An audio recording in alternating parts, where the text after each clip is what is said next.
Hello, Internet. So today I'm going to talk a little bit about the Zelda movie, a brief sort of ramble and rant, mostly unscripted. I just feel, it's like obligatory to talk about the Zelda movie, especially if you're sort of leaning into a Nintendo niche on the Internet. I'm way late, but that's because I have other stuff in my life to worry about. So this video is coming out, like a week or so after the announcement of the Zelda movie. So let's just get right into my little rant. So first of all, it's live action. I know a lot of people aren't feeling great about this. I am also a little bit on the fence about the idea of a live-action Zelda movie. I think that Zelda would have fit very well for an anime aesthetic. I think it could have gone for almost a Breath of the Wild / Tears of the Kingdom or Skyward Sword sort of aesthetic. I think that would have worked really well for the series. However, I don't necessarily think a live-action would be bad. We do have one example of the Zelda series appearing in live action once before, and that was IGN's 2008 April Fool's video, and it was a live action Zelda in, this might be an unpopular opinion, but I think it holds up pretty well today. So if they were going to go the live action route, I think it could work. Now, I do have some concerns about the designs of the creatures, of the monsters, because obviously they're probably going to have to be CG'd, especially if they want to get the epic scope of boss battles. So I really hope they actually try with the CG and we don't get some later, or more recent Marvel tier CGI, because that would really pull me out of it. I think that's a major aesthetic consideration. As far as art style of the movie, I think if they do want to lean into the realism aspect of it, I think doing an art style more like Twilight Princess, at least in terms of costume designs, in terms of casting direction for the characters, I think would work pretty well, because Twilight Princess does sort of lean more into realism than a lot of the other games in the series. And also, it would help. But that also brings me to my second point, casting. So we have Hunter Schafer saying she would like to play Zelda. I don't know much about her as an actress, but just looking at pictures, I think she would actually be pretty good for the role. I'm not in opposition to that. We also have Machine Gun Kelly saying he would make a good Link. Now, I am in opposition to that. I just don't like his vibe, to be quite honest with you, and I just don't think he fits the vibe of the hero of Hyrule. I'm not here to make casting decisions. I don't keep up with celebrities enough. I know there's the meme of Tom Holland playing Link. I don't think that would work either, but I'm not too sure. Ganondorf is another one that I think is going to be interesting to cast, because he is very larger than life and he is decidedly non-human, which also is an issue of how they're going to represent the different races of Hyrule. Is it going to be humans in a costume with prosthetic effects, or is it just going to be wholesale CGI, which also brings me back to the point of, if it is CGI, it better be really good CGI. Now, we also have some concerns about the production crew attached to this project. It is being produced by Avi Arad, who is responsible for Morbius, which might not work out too well. However, he also was a producer. I was looking at some of his credits on some of the Spider-Verse films, which have done very well and are generally very well received.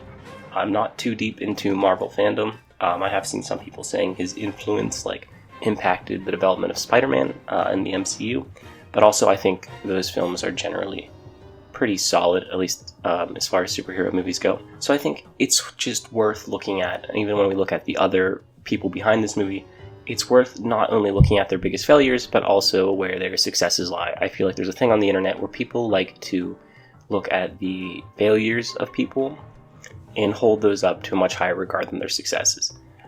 So we also have Derek Connolly writing, and he's another one who people have had some controversy about.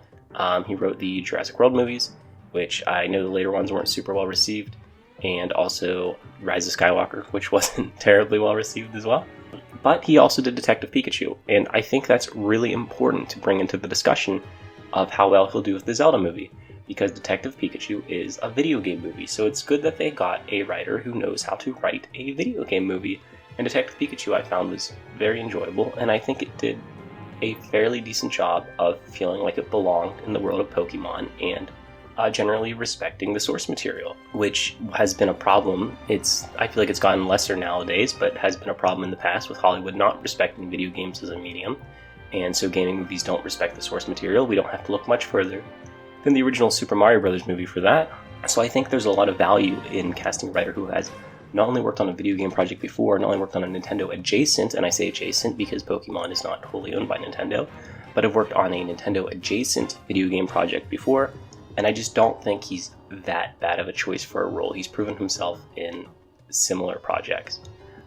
Directed by Wes Ball. Wes Ball did most of the Maze Runner movies.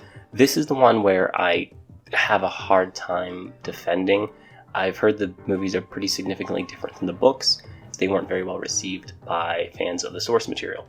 And again, similar to what I was saying in Derek Connolly's credit, this might be an issue with Wes Ball because this is an adaptation, and if he's already proven he's not very good at respecting the source material, I'm a little nervous of how well he's going to respect the source material of The Legend of Zelda. Furthermore, in terms of plot, I believe this movie needs to have a good plot. I don't think the games are terrible with it, because they do tend to do a little more than just like, oh, save the damsel in distress like Mario does. You know, there's characters with like actual motivations. There's sometimes more weight than just Zelda being the damsel in distress. She sometimes takes a more active role in the final fights. So I think plot-wise, it needs to do more than the Mario movie. I think this movie is going to be held to a much higher standard than the Mario movie is. The Mario universe is generally very cartoony, and they can kind of sort of get away with just sort of anything goes approach to things. And I believe that Zelda really can't. The Zelda universe is more grounded as far as, you know, a high fantasy universe can be, is a little more grounded and is a little more plot driven. However, I hope they don't do another Origin of Hyrule plot. We've seen that enough. We've seen it, there's been 2 Origin of Hyrule plots in the games so far that both contradict each other, so we really don't need another Origin of Hyrule plot in the game. I don't necessarily mind, because every Link is different. Them just going through the hero's journey of, you know, Link just starting as a nobody and becoming the hero. I think that's fitting. I think a lot of the games actually do that anyways, so that's not a big deal. I hope Zelda does play an active role in the plot. I like when Zelda is a little more present. There's examples throughout the series of Zelda being more present and not just locked in a cage like Princess Peach usually is, such as helping the final bosses, providing Link aid throughout the story, and I think that would be a good direction to go in. Ganon, I think Ganondorf should have some degree of greater motivation than just for the evils. There's some criticism of Tears of the Kingdom that's kind of all Ganon was. He was just, I'm evil just because.